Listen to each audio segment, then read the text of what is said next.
You ready for this? Yes. Yeah? You like that? Yeah. We should do an ASMR. Hi, Kyle.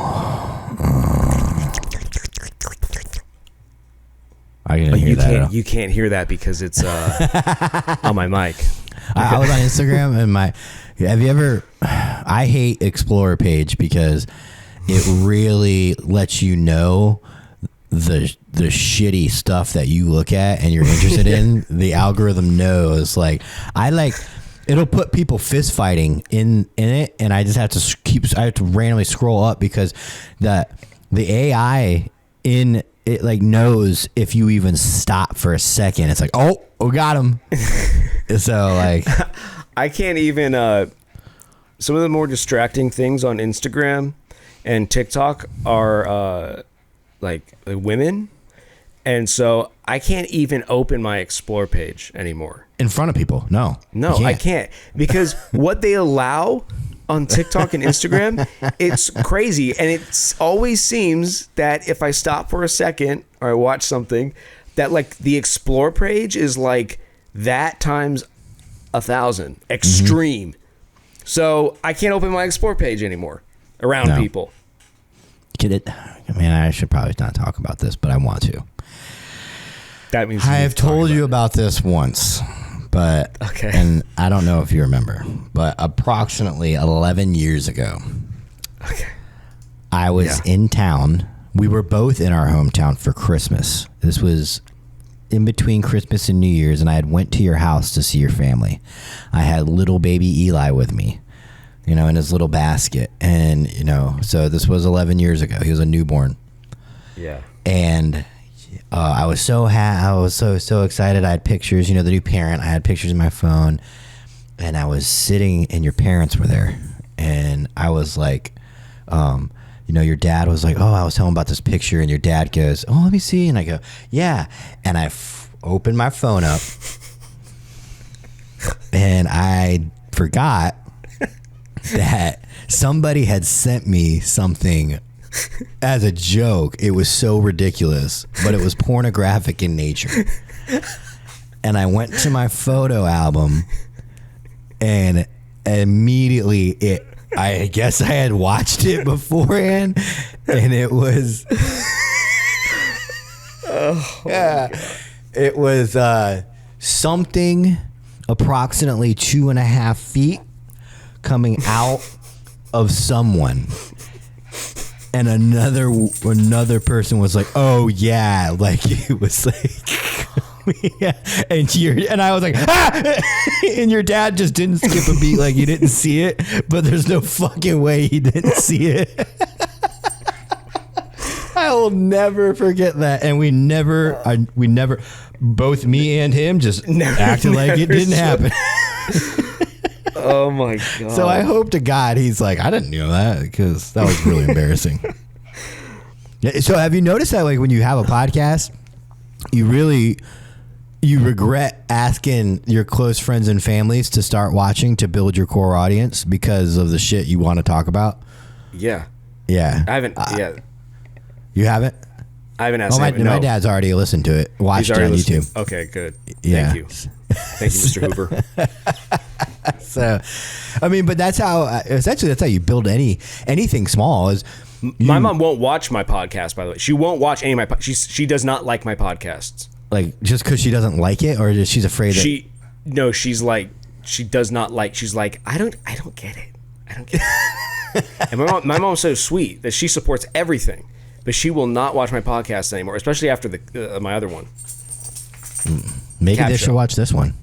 Do you remember that? Oh, sorry, I didn't want to take you off track, but just this random memory popped to my head from our childhood. Do you remember when you taught me what this was? I think I remember you telling me this story, but I don't actually remember it happening. Bro, you would always do this. And you sure I knew it? You sure I knew what it meant?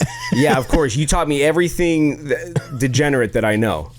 So and we would do this to each other as a joke, hey, fuck you, right? We're gonna do that.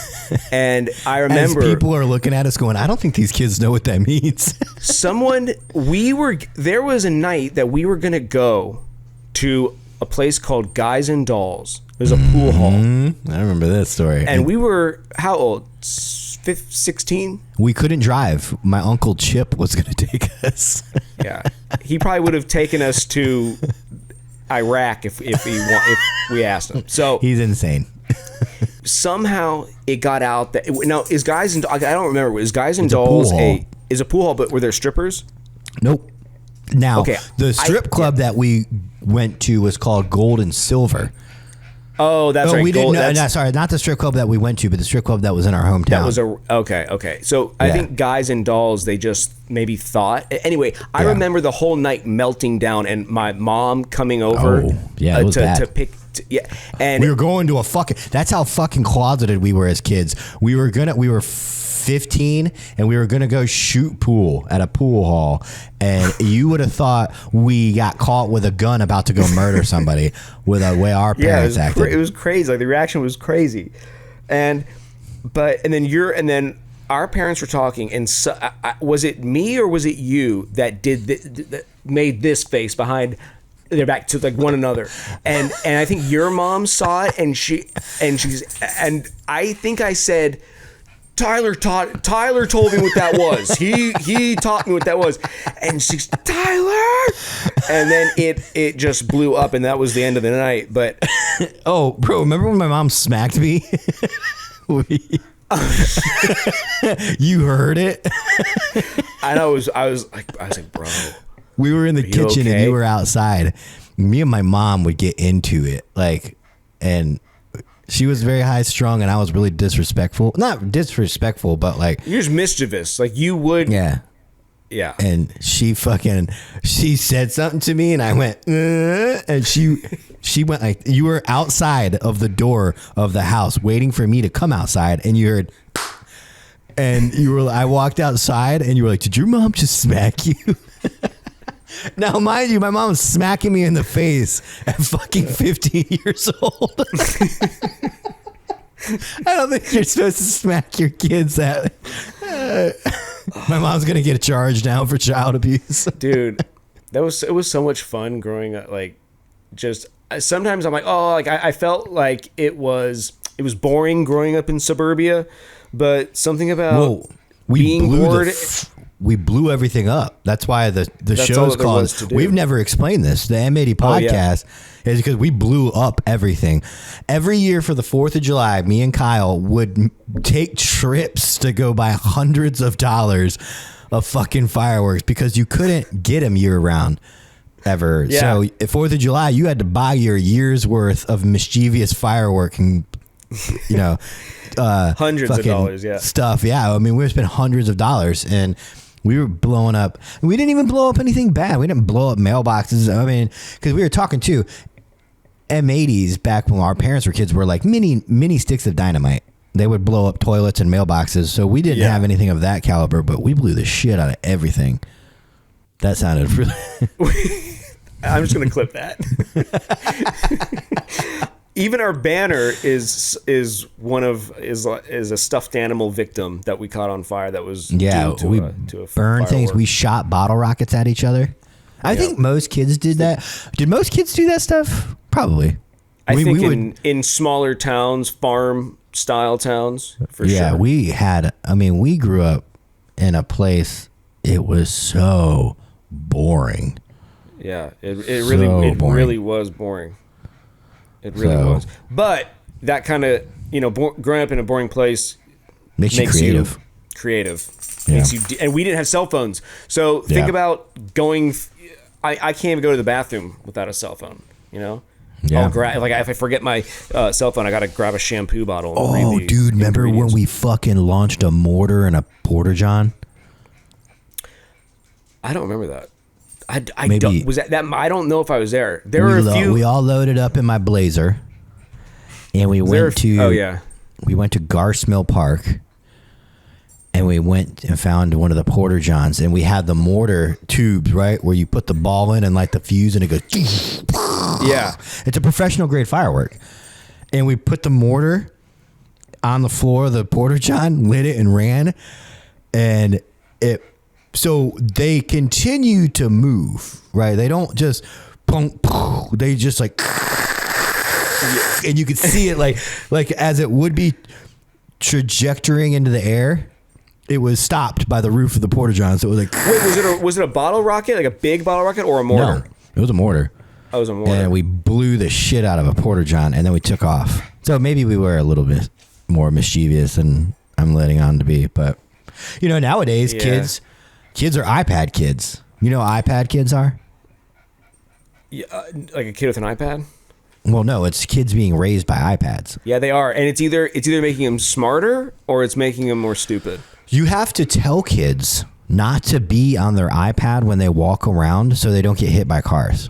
Like, and kids, they can't do anything. Can I have my iPad?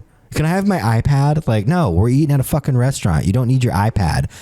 I went up to my son's room and he's talking. It's fucking 11:30 at night and he's talking to the neighborhood kids with his iPad. He's awesome. FaceTiming them, playing video games. And like, they all know what kids do now. You don't know this, but because you're not a parent, but a lot of parents know this. Yeah. Kids, instead of getting together, I mean, they still get together on their bikes and go cause chaos, but they all get together. I think we talked about this, but we didn't use it. And they fucking play on their iPads in a bedroom in the same game, different, but they're all on separate iPads. Yeah, that's what they do. Anytime. Is it like Roblox? Is that what? Yeah, and Fortnite and all that stuff. And I remember telling my kid, like, dude, go get into some fucking trouble. Like, I remember I went and checked on him on the bike. I was going somewhere, so I went down to the cul-de-sac to let him know I was going to the store. And he's picking up a dead lizard with a stick, and I can just see him. And they're all like, oh, and I'm like, thank fucking God he's doing shit like that. Like, what little boys should be doing is playing with dead lizards. I was just going to ask, I mean, it's probably harder. The problem too is that everyone's on their iPad. So it's probably hard to find a group of friends that actually want to go out and not be on their iPad. And we're guilty too, because as parents we're like, oh, you don't need screen time as we're on our screens.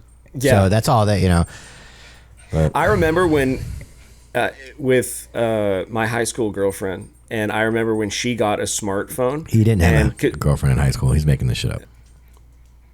You know who it was.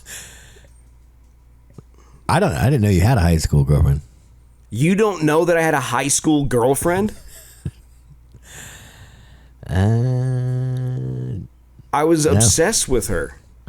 I know. Maybe that in your head you dated her, but you did.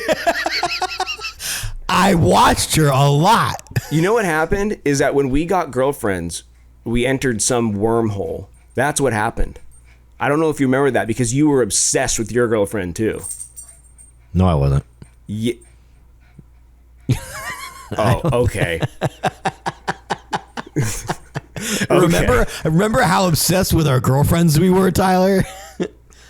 Dude. Yeah. Okay, you weren't obsessed yet. Okay, anyway, but what I was saying was I noticed a shift. Because remember, we came from not having cell phones to then having cell phones quickly into smartphones. And I remember the shift was so abrupt when she got her smartphone. It like changed everything. I feel like I actually had memories back then, and then since I got a smartphone, I'm just in like a zombie. So I feel bad for these kids, what I'm saying, because their whole childhood is going to be on their iPad, and I know it's fun in the moment, but I think people are going to have a lot of social anxiety and social problems because of it, but that's just me. Yeah, I mean, we were the first generation to grow up without it, but then have it in our functioning adult lives. Yeah. Yeah. Well, I mean, I guess the generations before us have it in there, but they were adults and thriving as adults before they I think it's also the way that we adopted it really quickly, right? Because the boomer generation, I say Gen X is probably fine with dealing with new technology, but as you get older, that transition to this new world is probably very difficult, Yeah. So, do you remember when we worked at the movie theater together? And you crashed your car? Yeah. Yep. That was so Kyle scary. comes in. He's like 5 minutes late, and he comes in, and he looks like he'd seen a ghost. It had snowed, and it doesn't snow a lot where we grew up. So when it snows, not a lot of people know how to drive in it, especially Kyle. And it doesn't get taken care of like it does like somewhere up north. You know, it sits for a while because it's for Southwest Virginia. So it does snow, but not often. So they can't have a bunch of resources always ready for the one snowfall a year. And Kyle was doing donuts in the back park. And what happened, and you don't know this, is that I went to Dick's Sporting Goods because my birthday was coming up, and I was looking at the bow and arrows. I was like, oh, I'm gonna get a sick bow and arrow for my birthday. And then I remember as I was pulling into, I was just playing with my dick, by the way, on camera. So can you just edit that out, please? I'll zoom in. So when I pull up to Dick's, I accidentally stepped on the gas, and the car gave a little like squiggle, and I thought, oh man, that was cool. So I went into Dick's Sporting Goods. Again, I was excited because my birthday was coming up. I was picking out which bow and arrow I wanted to get. Well, I was pulling into work. I was early, and I wanted to recreate that feeling when the back end, swerved out. And so I thought, I'm just gonna do a quick little power slide here. And I had my mom's brand new Isuzu Trooper. It was their first nicer SUV. And as I'm pulling in, I'm going faster and faster and faster. And then all of a sudden, there was a mountain with a brick wall to support the mountain. And I was thinking, oh my God, this is coming up fast. This is coming up fast. So I press on the brake, and I smashed the front of the car so bad that the bumper had gotten stuck into the tire. So my dad had to come to the movie theater with a saw in his hand, and because he knew that he was going to have to cut the bumper off. I did not get my bow and arrow that year. In fact, I had to pay for the deductible on the insurance claim. But I remember I remember we worked that job. That I hated that job so much. Why? It was fun work. You quit? Yeah, because there was popcorn there and free movies. No, I remember you were a black shirt. Tyler, I was a shift lead. Tyler, the black shirt, and I was a blue shirt. Kyle couldn't fucking stand working under me. And your ego got so big because we went. I think you went from making $5.45 an hour to maybe $6.15.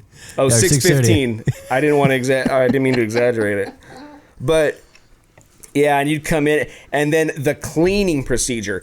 You would have thought that we were cleaning a medical bay at the end of every shift. The popcorn, it's actually a compliment to the Valley View 16 or whatever it is, because it was clean the fucking skin of the kernel that's stuck in between the glass and the metal. Yeah, and they would come out. And then the black shirts would come and they'd take a look like this. Kyle, there's a kernel right over here. It's about 2 centimeters large, left-hand corner. And then I'd have to go in there and I have to, pick it out. But it was just the closing shift. And you loved it. You ate it up. You're like, your finger on the glass. I'm getting 3 more hours this week, Kyle. And I just ended up quitting because he couldn't stand working under me. Tyler can't be superior to me. I got to quit my job. Fuck. That was, I think I made it probably 6 months at that job. You were there for how many years? It's probably 2.5. My first job, I worked at a baseball stadium when I was 14, and I screamed, "Cotton candy, cotton candy." I was hustling, man. I was hustling. I had to buy. Well, I mean, when we grew up, Kyle had all of the new things instantly. No, you wonder the first why? The first time I ever saw an what were they called before iPhones? iPod. Kyle had the new black iPod. It was about this thick and about 8 megagram. What is it called? Megabytes worth of fucking memory. And he kept it milligrams. Kept it in a Ziploc bag because he didn't want people's fingerprints on it. It's like every year at Christmas, Kyle got the most dumbest shit ever. An iPod? No. Well, yeah, I mean, that wasn't dumb, but I remember one Christmas you got a scooter, like an electric scooter. This is how much pussy this guy was slaying. He was fucking. Let me tell you, I did not blossom until around 11th grade. That's what. You didn't blossom in 11th grade. I blossomed in 11th grade. You went to California to blossom because you weren't blossoming in Virginia. Okay. That's great. Good times. I blossomed in Kyle. 11th grade. You know why you don't remember it? Remember what? You blossoming? Yeah, it's because of the relationship that you were in. Keep going, Pat. Screw you!